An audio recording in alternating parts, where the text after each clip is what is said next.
There is a moment in every great heist when the thief is inside the building, moving through the dark, and nobody in the world knows they're there.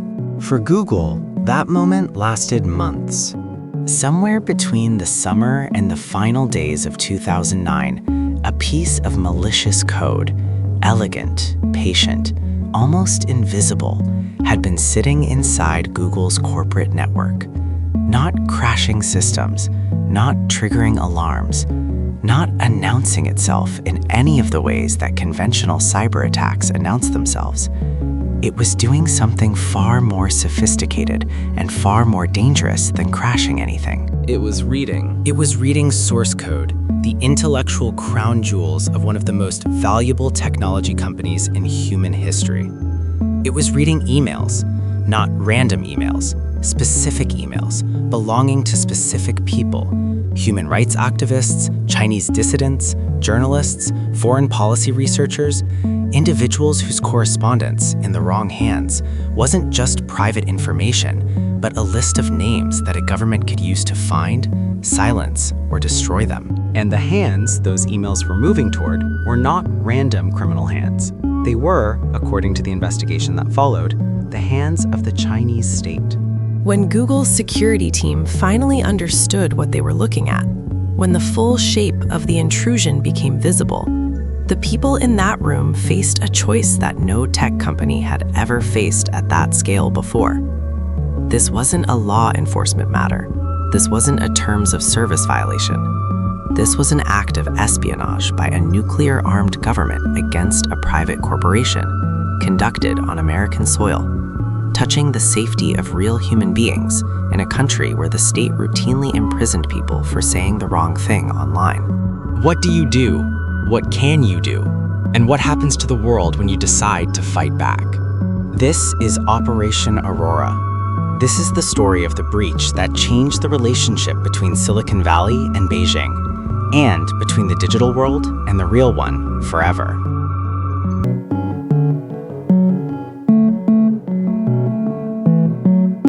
To understand what happened in December 2009, you have to understand what Google and China were to each other in the years leading up to it, because the relationship was never clean, it was never simple. It was always, from the beginning, a compromise built on tension, money, and a set of mutual calculations that both sides knew were temporary.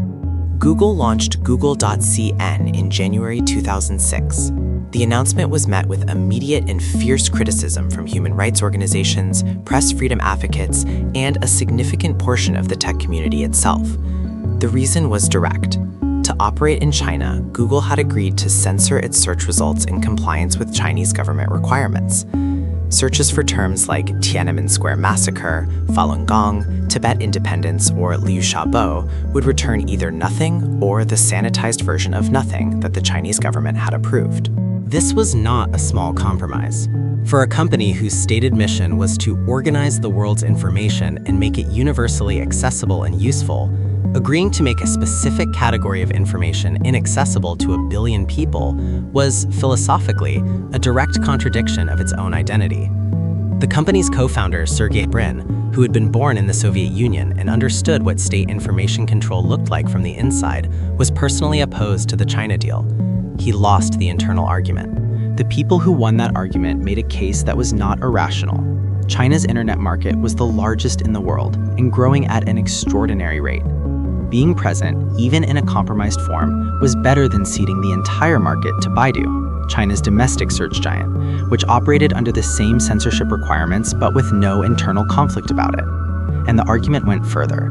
Google's presence in China, even constrained, would exert some upward pressure on quality, on openness, on the direction of travel. Better to be inside the tent with your principles partially intact than outside it with your principles fully intact and zero influence. It was the kind of argument that sounds reasonable in a boardroom and hollow in a prison cell. What Google discovered over the following 3 years was that the Chinese market was genuinely enormous and genuinely lucrative, but that operating there was an exercise in constant friction. The Great Firewall, the system of internet censorship and surveillance that the Chinese Communist Party had spent years building into the architecture of China's digital infrastructure, was not a set of rules you could comply with and then be left alone. It was a dynamic, evolving system that required continuous cooperation from every company operating inside it. New terms needed to be blocked. New categories of content needed to be filtered. The requirements were not static, they grew. Meanwhile, the competitive dynamics were hostile in ways that went beyond normal market competition. Baidu had advantages that weren't purely commercial: regulatory preferences, access to state resources, and a relationship with the government that Google, as a foreign company, could never replicate. Google.cn was growing, but it was fighting uphill in ways that felt, to some inside the company, like fighting on ground that had been tilted against them before the match began. By 2009, Google's share of the Chinese search market had climbed to somewhere between 30 and 35%.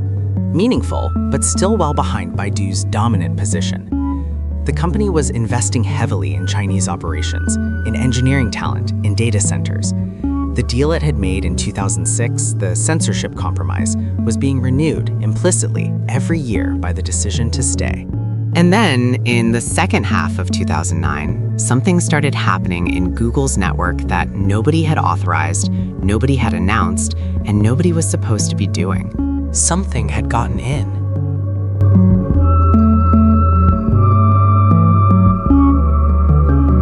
The attack that would become known as Operation Aurora was not the work of a bored teenager in a basement. It was not a blunt instrument.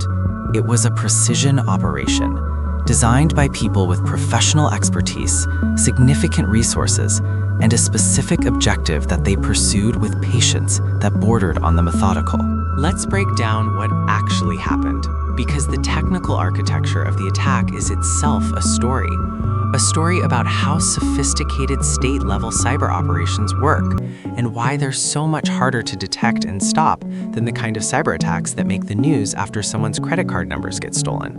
The attack began with a technique called spear phishing, not regular phishing, the mass email scam where millions of people get a message pretending to be their bank, and a small percentage click the link.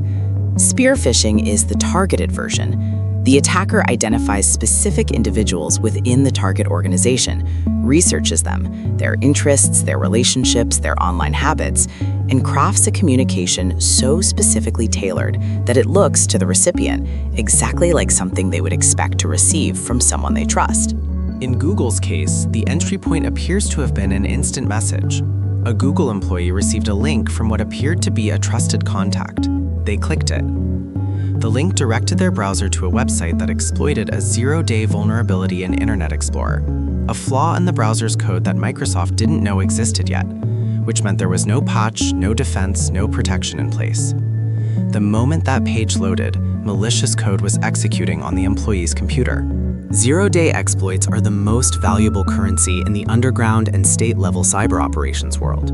They're called zero-day because there have been 0 days between the discovery of the vulnerability and the exploitation of it. The target has had 0 days to prepare. Finding them requires sophisticated reverse engineering of software. Buying them on the black market costs anywhere from tens of thousands to millions of dollars, depending on the severity and the target. Using one means burning it. Once a 0 day is used in an attack, defenders eventually discover it. Microsoft or whoever eventually patches it, and its value collapses. State actors don't burn 0 days on casual operations. They save them for targets that matter. Google mattered. Once inside the first compromised machine, the malware did what well-designed intrusion software does. It moved laterally, not loudly, not in a way that triggered alerts.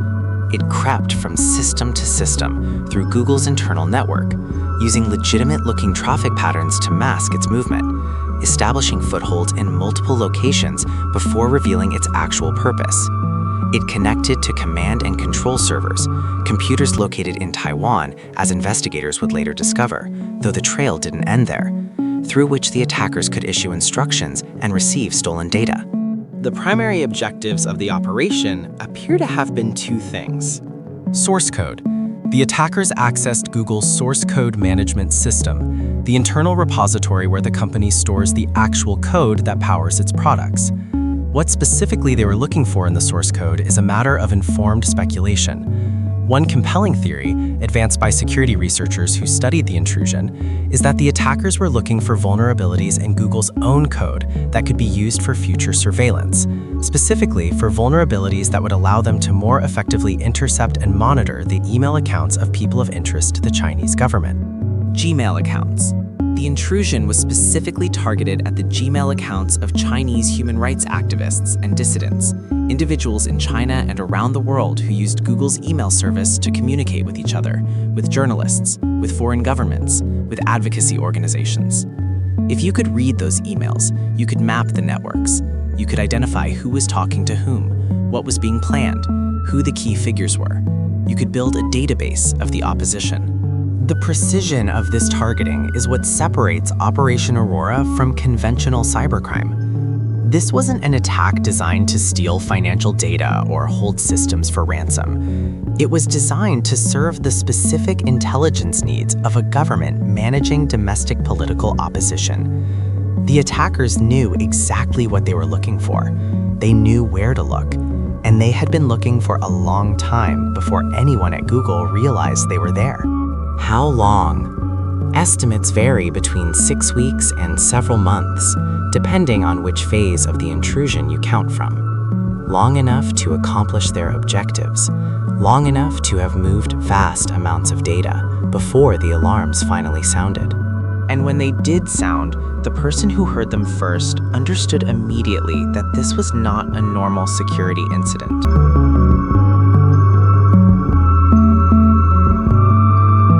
December 2009, Google's Security Operations Center.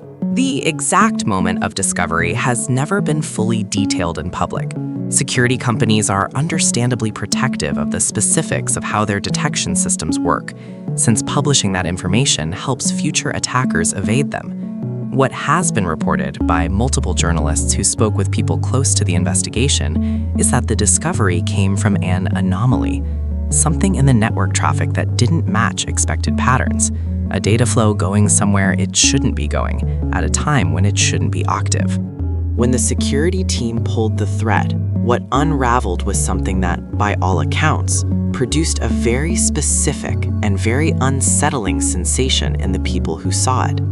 This was not random. This was targeted. This was professional. And the sophistication of what they were looking at pointed somewhere that changed the nature of the problem entirely. David Drummond, Google's chief legal officer at the time, would later write in a public blog post, the document that announced the attack to the world, that what the team found was a highly sophisticated and targeted attack on our corporate infrastructure originating from China. The careful phrasing of that sentence, drafted and reviewed by lawyers before publication, conceals the full weight of what was actually said internally. What the security team was telling leadership was not merely that China-based actors had attacked Google. It was that the attack bore the characteristics of a state operation, that the resources, the planning, the specific targeting of dissidents' Gmail accounts, the use of a zero-day exploit, all of it pointed toward an organization with state backing, state resources, and state objectives. This was not a burglar who had wandered into the wrong house. This was an intelligence agency. Google's leadership went into an intensive period of internal deliberation that lasted several weeks. The question was not technical. The security team knew what had happened and was working to contain it. The question was strategic, political, and in some ways philosophical. What do you do when a government, specifically the government of the country where you're trying to build a major business, has broken into your house and been reading your mail? The conventional corporate response to a cyber attack is to fix it quietly, work with law enforcement where required, and say as little publicly as possible to avoid damaging your reputation and tipping off whoever did it. Companies get breached all the time. The standard playbook is containment and silence. But Google's leadership in those December and January weeks was not following the standard playbook. They were having a different conversation. And at the center of that conversation was a question that the company's history had been building towards since the day Google.cn launched. Is this compromise, this agreement to censor, This tolerance for operating in a system that was now actively using your own infrastructure against the people you were supposed to serve? Is this compromise still worth it? The security team had found something specific and devastating in their investigation. The Gmail accounts that had been targeted were not randomly selected. They were the accounts of specific Chinese human rights activists, people whose identities, whose contacts, whose private communications were exactly the kind of information that the Chinese security apparatus would want to have. Google's platform, which had been built to connect people and enable free communication, had been used as an instrument to identify and potentially endanger people who had put their trust in it. Sergey Brin, the co-founder who had been skeptical of the China deal from the beginning, was now in the room. And the internal conversation that had been going on for 3 years, is this worth it, had new urgency and new weight. A decision was being made, and it was going to be like nothing the corporate world had ever done before. They were going to go public, and they were going to do something that no company had ever done to a nuclear-armed world power. They were going to name them.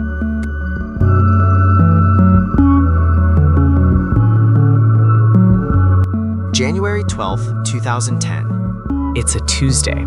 At 3 p.m. Pacific Time, Google publishes a blog post under David Drummond's name on the company's official blog. The post is titled, "A New Approach to China." The opening sentences establish with careful legal precision that Google has experienced a highly sophisticated and targeted attack on its infrastructure originating from China. It describes the targeting of human rights activists' Gmail accounts. It announces that at least 20 other large companies had been attacked in the same operation. And then it says the thing that no tech company had ever said publicly about China. Google announces that it is no longer willing to continue censoring its search results in China.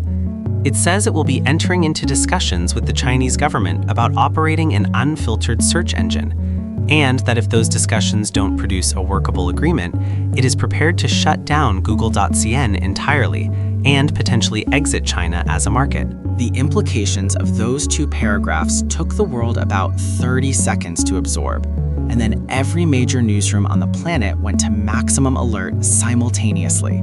A company with a market capitalization north of $170 billion had just announced that it was willing to walk away from the world's largest internet market rather than continue operating under conditions it found ethically untenable. It had publicly accused a nuclear-armed superpower of conducting a cyberattack on its infrastructure.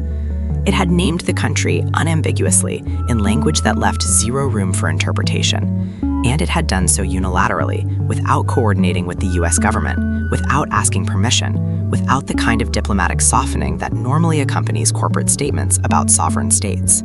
The reaction was immediate, global, and in many ways unprecedented in the history of technology business.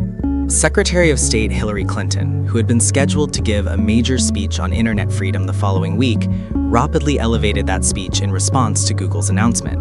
She called on China to explain its hacking activities and explicitly linked internet freedom to American foreign policy.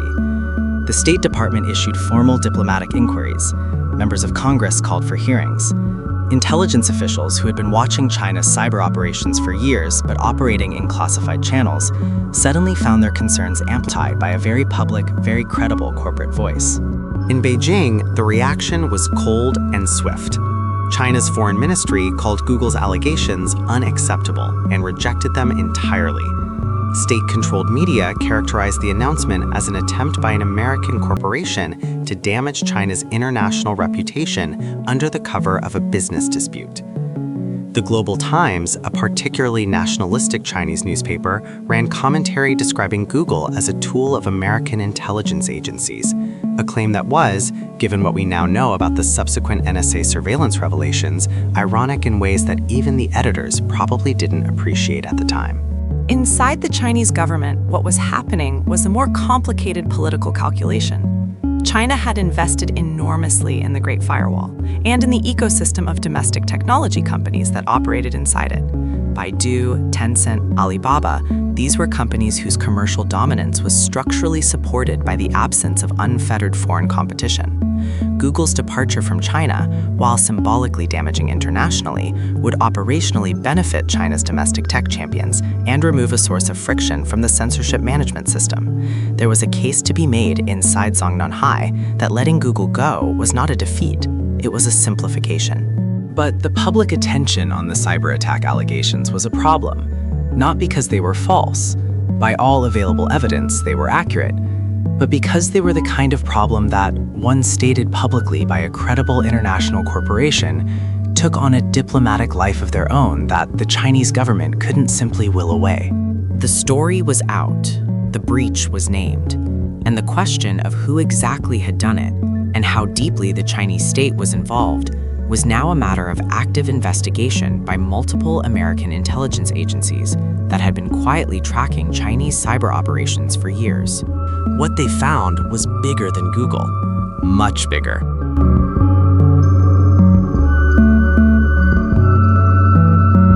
Operation Aurora was not an attack on Google. That's the thing that the story's initial framing, Google versus China, David versus Goliath, Silicon Valley versus Beijing, somewhat obscures. Google was the highest profile victim. Google was the company that went public. Google was the name that made the story a global headline. But Aurora was a campaign, a systematic, coordinated, multi-target operation that had touched over 30 major companies across multiple industries in the months before Google discovered it and detonated the story. The companies that were subsequently named in congressional testimony, intelligence reports, and investigative journalism included Adobe Systems, Juniper Networks, Rackspace, Yahoo, Symantec, Northrop Grumman, Morgan Stanley, and Dow Chemical. Some confirmed they had been targeted, others stayed quiet. The list of victims spanned finance, technology, defense contracting, and energy, sectors that, together, represent the operational and intellectual backbone of the American economy.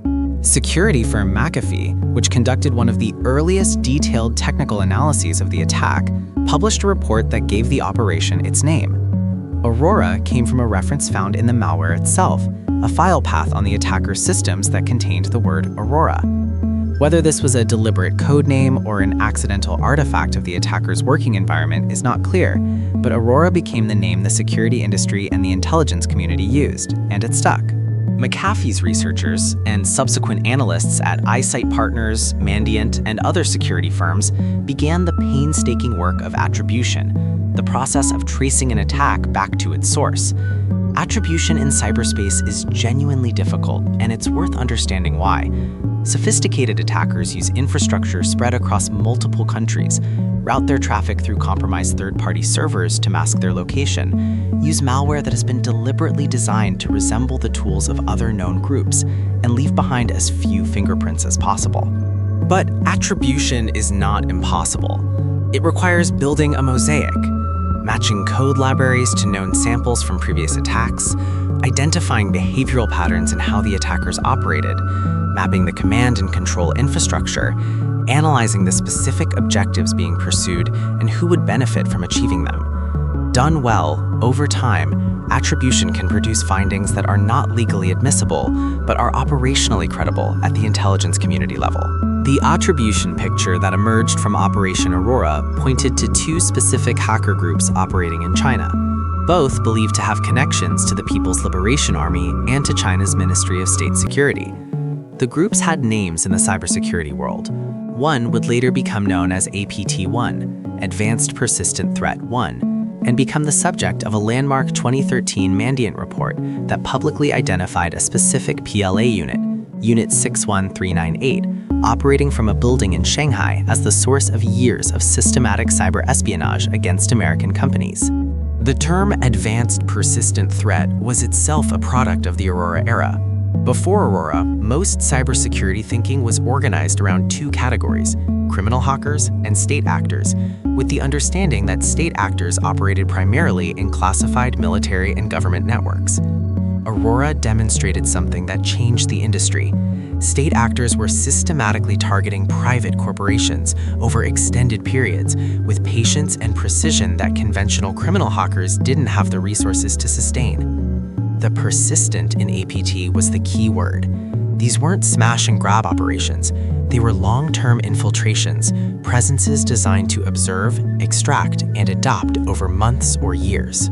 For American companies, this was a paradigm shift.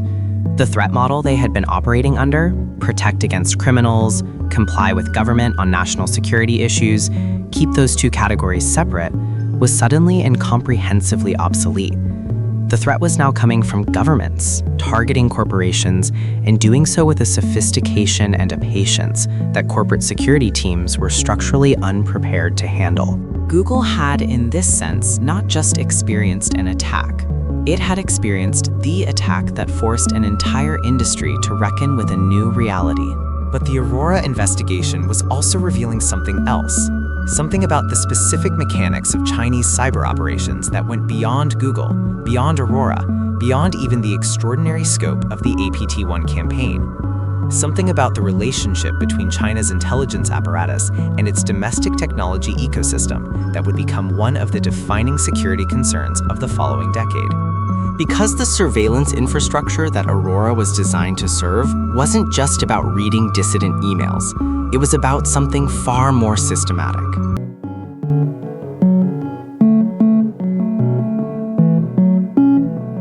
To understand what China was doing with Operation Aurora, you need to understand what the Great Firewall actually is. Not the version that gets described in Western media as a simple censorship system, the real version. The one that reveals why a state would invest in a sophisticated multi-target cyber espionage campaign against the world's leading technology companies. The Golden Shield Project, the official name of what everyone calls the Great Firewall, began in 1998 and has been continuously expanded and refined ever since. At its basic level, yes, it blocks. It prevents Chinese internet users from accessing sites the government has determined are problematic. Facebook, Google, Twitter, the New York Times, Wikipedia in many configurations, and thousands of other sites across every category you can imagine. It does this through a combination of IP blocking, DNS poisoning, URL filtering, and deep pocket inspection, a technique that allows the system to examine the actual content of internet traffic, not just its destination, in real time. But the blocking is not the most important thing the firewall does. The most important thing is what happens alongside the blocking. The Chinese internet is not just a censored version of the global internet. It is a parallel ecosystem, architected from the ground up around domestic alternatives to every major Western platform. Where the world has Google, China has Baidu. Where the world has Facebook, China has WeChat and Weibo. Where the world has Twitter, China has Weibo. Where the world has YouTube, China has iQIYI and Youku. These aren't inferior copies. Many of them are sophisticated, heavily used, and commercially successful. But they operate under a fundamentally different relationship with the state than their Western equivalents. Every major Chinese internet platform is required by law to store user data on servers located in China, to cooperate with law enforcement requests for user information without requiring a warrant in the Western legal sense, to actively monitor content on their platforms and remove material that violates government guidelines, and to provide government security agencies with real-time access to communications when requested. These are not exceptional emergency provisions. They are the baseline operating requirements. What this means in practice is that the Chinese internet is not just filtered, it's monitored.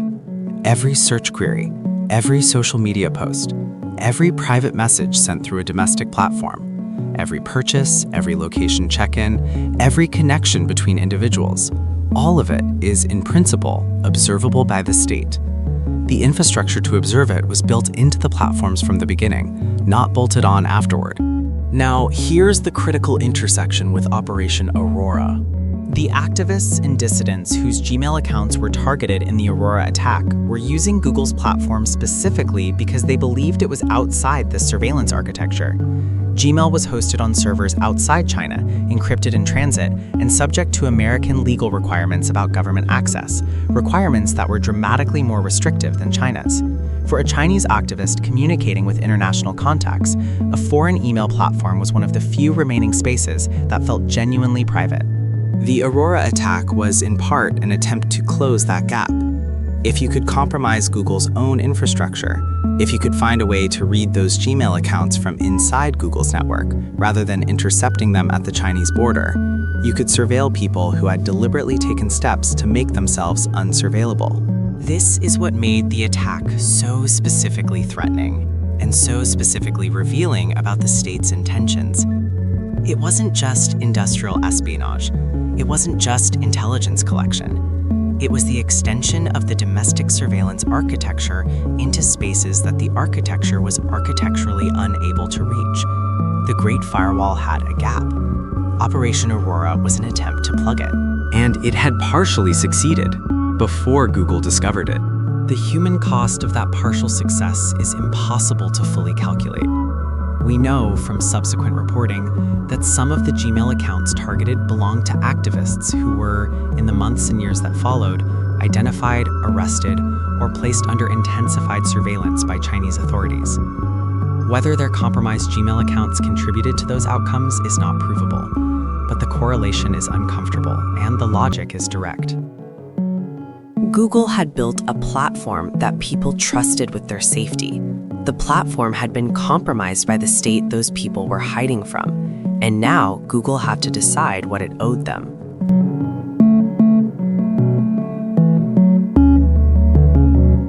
March 22, 2010. Google stopped censoring its Chinese search results. Not gradually, not with a transition period or a softening of language.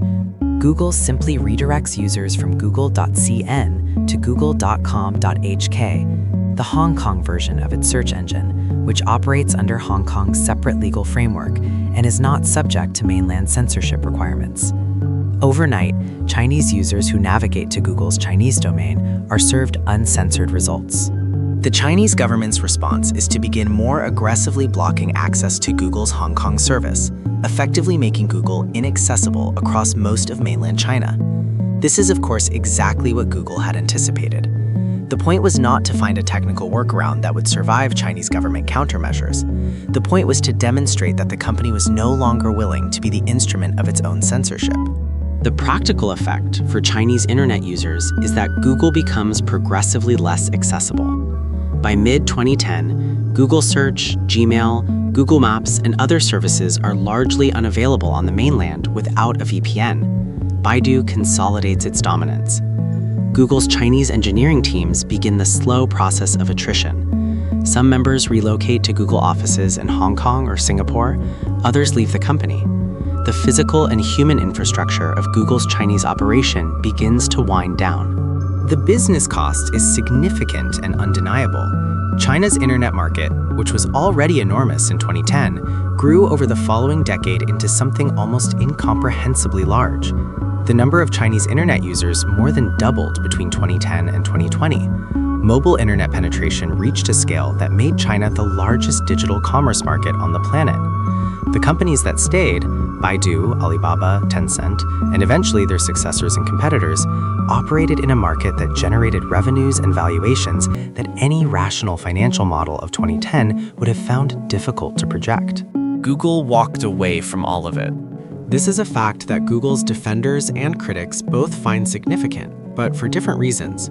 Defenders see it as evidence that the company meant what it said about its principles, that it absorbed a genuine and enormous financial cost rather than continue operating under conditions it found ethically unacceptable. Critics note that the decision was also strategically rational in a narrower sense. A company that can't compete fairly in a market because the regulatory environment is stacked against it and its infrastructure is being used by the state to surveil its users is not in any meaningful commercial sense actually in that market. Both of these things are true simultaneously. The decision to leave was both principled and practical. The two are not mutually exclusive, and insisting they are is a form of cynicism that the evidence doesn't quite support. What is more interesting than the financial calculation is what the Google exit meant for the broader political ecosystem around China's internet. Every major Western technology company that had been watching the Google China drama from a cautious distance now had to make its own calculation. Facebook, which had been actively lobbying to enter the Chinese market and had been willing to consider significant content moderation concessions to do so, was suddenly in a different conversation. If Google, with all its resources, all its technical sophistication, all its diplomatic connections, had concluded that operating in China was untenable, what did that say about the terms available to everyone else? The Chinese government, meanwhile, was drawing its own conclusions. The Aurora attack had been exposed. Google had gone public. The diplomatic fallout had been significant, and the government had learned something important.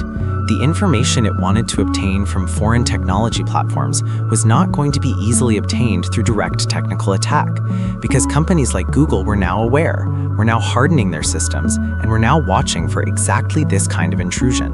Which meant the next phase of the campaign would need to be different. More patient, more structural, more inside the machine than outside it.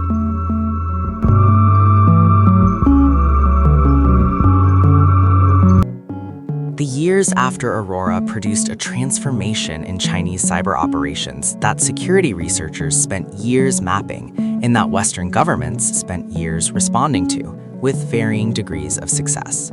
The blunt instrument of the Aurora-era attacks, zero-day exploits, malware, direct network intrusions, did not go away, but they were supplemented by something more sophisticated and in many ways more alarming, a doctrine of supply chain compromise. Instead of breaking into the networks of target companies directly, Chinese state-linked hackers began focusing on the companies that built the hardware and software that target companies used. Compromise the network equipment manufacturer, and you compromise every network that runs their equipment. Compromise the software update mechanism of a widely used program, and you can push your malware to hundreds of thousands of targets simultaneously, using their own trusted update process as the delivery vehicle. This is the attack logic behind incidents like the SolarWinds breach of 2020, a different operation attributed to Russian intelligence, but operating on the same conceptual framework that Aurora helped pioneer. Chinese operations during the post-Aurora decade included the massive breach of the U.S. Office of Personnel Management, the agency that stores security clearance files on every federal employee and government contractor who has undergone a background check. The OPM breach, attributed to Chinese state actors and disclosed in 2015, resulted in the theft of detailed personal information on over 21 million people, information that included financial histories, foreign contacts, family relationships, and other data that forms the basis of security clearance investigations. This was not a corporate espionage operation. It was a comprehensive intelligence collection operation designed to build a database that could be used to identify American intelligence officers operating undercover, to recruit informants, and to identify vulnerabilities in the national security workforce. The intellectual property theft operations continued and expanded. American companies across advanced manufacturing, aerospace, pharmaceuticals, semiconductors, and renewable energy reported systematic theft of research and development data, technical specifications, and proprietary processes. In some cases, the stolen data appeared to turn up in Chinese companies that were then able to skip years of expensive R&D and bring competing products to market in ways that conventional competitive analysis couldn't explain. The FBI under Director James Comey testified to Congress that Chinese cyber theft represented the largest transfer of wealth in human history. The number most commonly cited, with appropriate uncertainty about its precision, was approximately $225 billion to $600 billion in stolen intellectual property annually. These numbers are disputed and difficult to verify, but the directional reality that systematic, state-backed theft of American commercial and technological innovation was occurring at a massive scale was not seriously contested by anyone with access to the classified picture. And yet the policy response was for years inadequate to the scale of the problem. Companies that had been breached stayed quiet, unwilling to damage their stock prices or alert attackers that they'd been discovered. Government agencies classified the most actionable intelligence in ways that prevented sharing it with the private sector companies that most needed it. International diplomatic efforts to establish norms around cyber operations in peacetime were consistently outpaced by the operations themselves. Aurora was the moment when the situation became impossible to ignore. Google's decision to go public, to name the attacker, to make the espionage campaign a matter of front-page international news rather than a classified problem managed behind closed doors, forced a reckoning that the existing framework had successfully avoided. But the reckoning it forced was not the one anyone had planned for. Because the Aurora story had one more twist, and it pointed the mirror back at the country that had most loudly demanded accountability.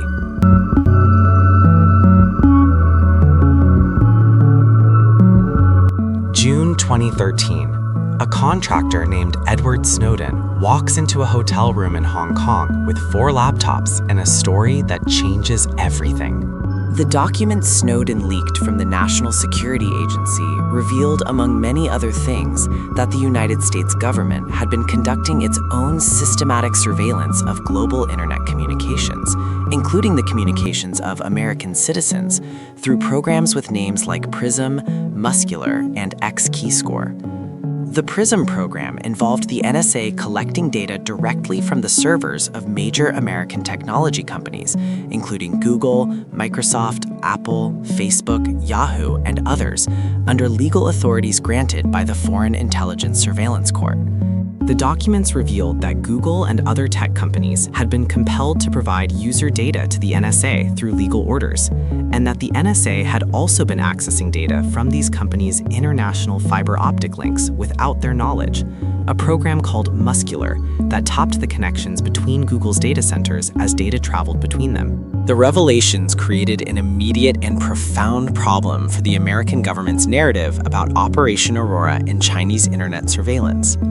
The United States had spent 3 years using the Aurora attack to make the moral case for internet freedom, arguing that the Chinese model of state surveillance of digital communications was fundamentally incompatible with an open internet and with the privacy rights of individuals. Hillary Clinton had given speeches, diplomats had lodged formal protests, the American government had positioned itself as the defender of a free and open internet against state surveillance. And then it turned out that the American government was also conducting massive surveillance of internet communications, including the communications of its own citizens, through programs that had operated in complete secrecy for years. For Google, the Snowden revelations were both externally damaging and internally galvanizing. The company that had been publicly positioning itself as a defender of user privacy against government intrusion was now revealed to have been, in some respects, a conduit for government surveillance, even if that conduit had been compelled by court order rather than voluntarily opened. Google's response to the Snowden revelations was swift and, by corporate standards, aggressive. The company immediately accelerated an existing initiative to encrypt all data moving between its data centers, closing the specific vulnerability that the NSA's Muscular program had exploited. It pushed for legal reform of the FISA court process. It published transparency reports showing the number and type of government data requests it received. It invested heavily in security infrastructure designed to make it harder for any government, including the American one, to access user data without Google's knowledge and consent. This was not a coincidence in timing. The Aurora attack had already prompted Google to dramatically increase its security investments. The Snowden revelations gave those investments additional urgency and a different frame. The threat was not just from adversary governments. It was from all governments, including friendly ones. The Chinese government, for its part, seized on the Snowden revelations with the enthusiasm of an opponent who has just watched their adversary own goal in the final minute. Every subsequent American criticism of Chinese cyber operations and internet surveillance was met with the response that the United States had no credibility on this topic, given what its own surveillance programs had done.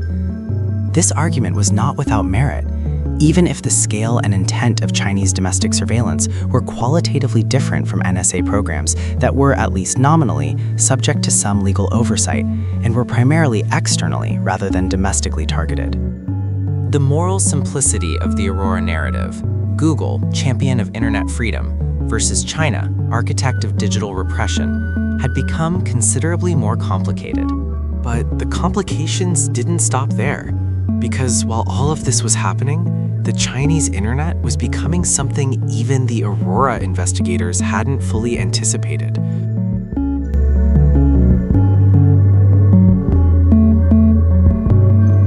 Here's what Operation Aurora ultimately produced.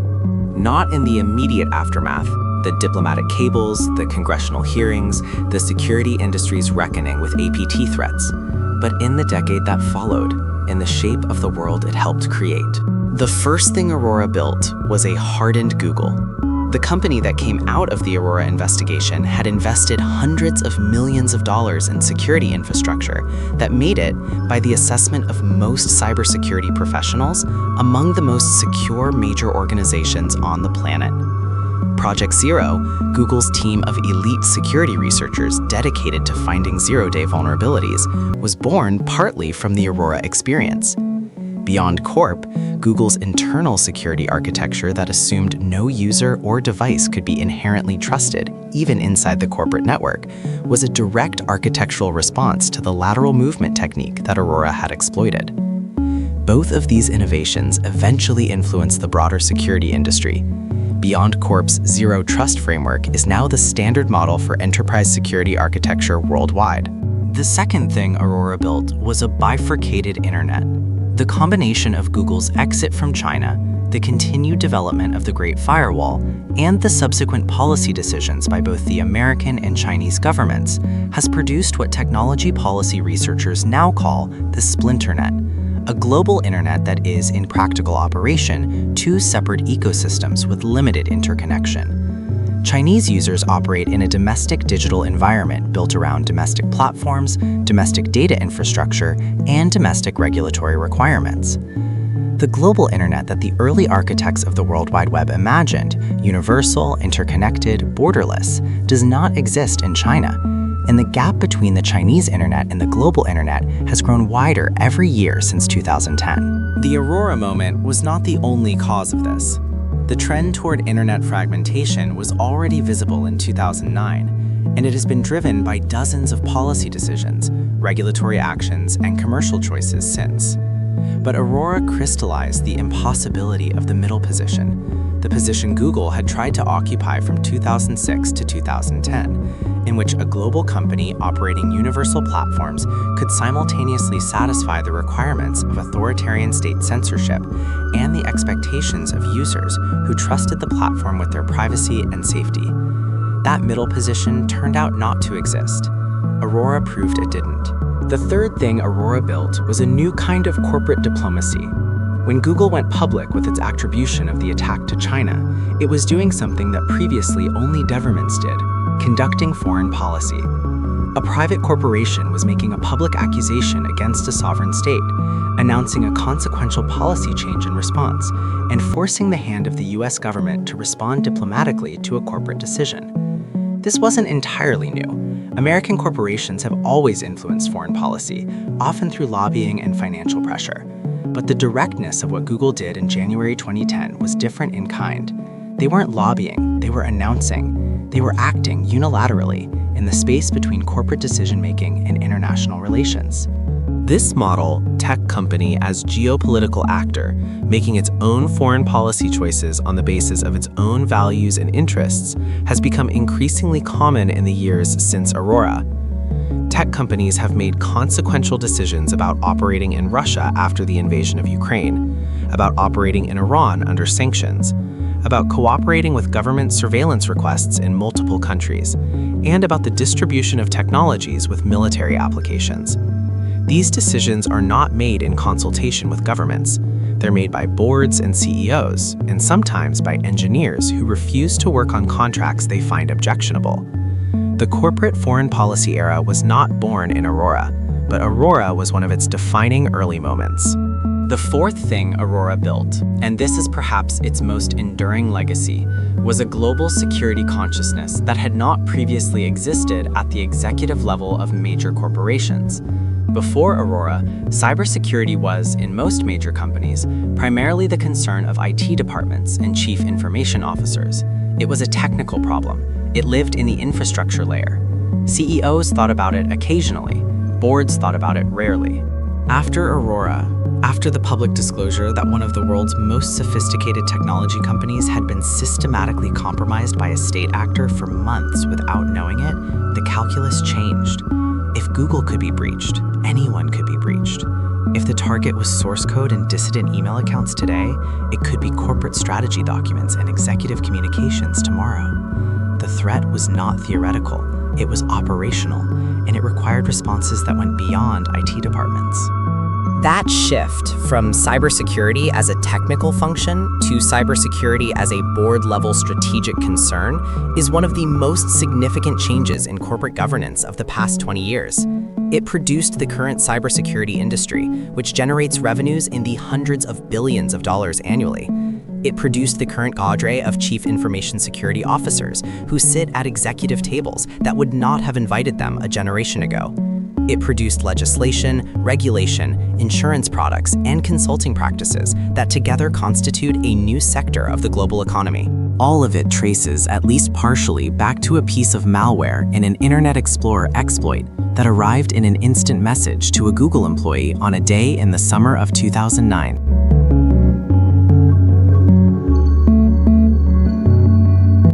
"14 years after Aurora, where are we?" Google has no meaningful presence in China. Baidu dominates Chinese search. WeChat has become an operating system for daily life for over 1 billion people, with surveillance capabilities built so deeply into its architecture that separating the product from the surveillance is structurally impossible.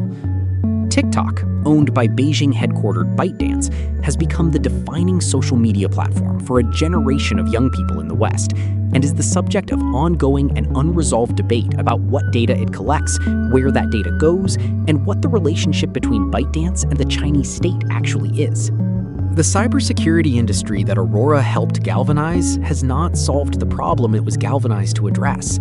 Chinese state-linked hackers are more active today than they were in 2009 by every available measure. The tactics have evolved, the targets have diversified, the scale has expanded.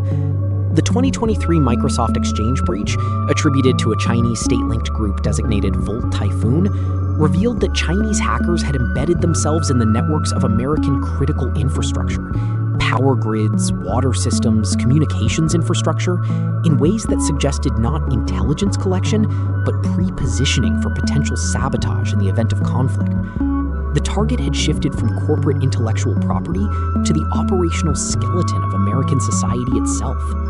The Volt Typhoon revelations prompted a level of alarm in American national security circles that went beyond anything Aurora had produced.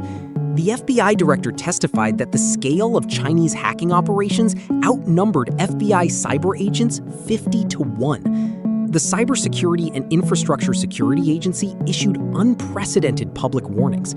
The concern was no longer just theft, it was readiness. The possibility that Chinese state actors had positioned themselves to cause catastrophic disruption to American infrastructure in a crisis, and that years of persistent access had given them the knowledge and footholds to do it. Google, for its part, has never returned to China in any meaningful way. The company continues to operate some limited services accessible through VPNs, continues to employ researchers who study Chinese AI and technology developments, and continues to navigate the complicated reality that its Android operating system runs on phones sold in China through domestically modified versions. The relationship is not zero, but it is nothing like what it might have been. Sergey Brin, who opposed the China deal from the start, stepped back from day-to-day involvement in Alphabet in 2019. He has spoken about Aurora in subsequent interviews, and his framing of it is consistent with his original position, that the compromise was never tenable, that it was always a matter of time before the contradiction between Google's mission and the requirements of operating in China forced a resolution, and that Aurora simply forced that resolution faster and in more dramatic circumstances than anyone had planned for. Was he right? Was the Google China experiment a mistake from the beginning? Or was it, as the other side argues, a good faith attempt to operate in a complex environment that produced genuine benefits, access to information, however filtered, for hundreds of millions of people, before circumstances made it untenable? These are questions that don't have clean answers. They're questions that every technology company operating across political systems faces, in different forms every day. The tension between the universalist aspiration of a global internet and the particular sovereignty-asserting realities of nation-states has not been resolved by Aurora. It has been intensified by it. What Aurora resolved, what it definitively answered in the most dramatic possible way, was a different question. It answered the question of whether a corporation could stay neutral in the conflict between state power and individual freedom when that conflict moved from the political realm into the company's own infrastructure. When the attack is on your own network, reading the emails of people who trusted you, you are no longer a neutral party. You are a participant. And what you do next defines what kind of participant you are.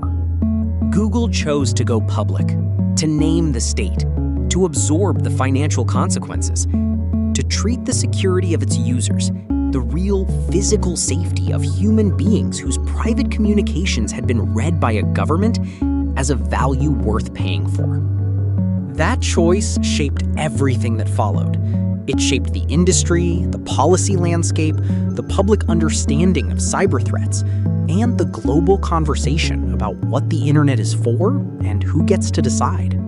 A piece of malware, a zero-day exploit, an instant message to the wrong inbox, and the world changed.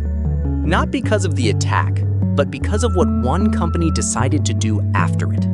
That's the lesson of Aurora. Not that powerful states will try to compromise the infrastructure of the companies whose platforms threaten their control. That's obvious, and it was always going to happen. The lesson is that what happens next, in the hours and days when a company discovers what has been done and decides whether to hide it or say it out loud, that choice matters. That choice ripples. The signal was in the noise all along. Google heard it, and then, against every corporate instinct and every financial incentive, they told the world what they'd heard. Whether anyone was truly listening, that's still being determined. The breach is closed. The battle is ongoing.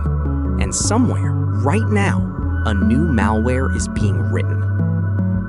If you enjoyed this episode, click the subscribe button to get notified when we post new content.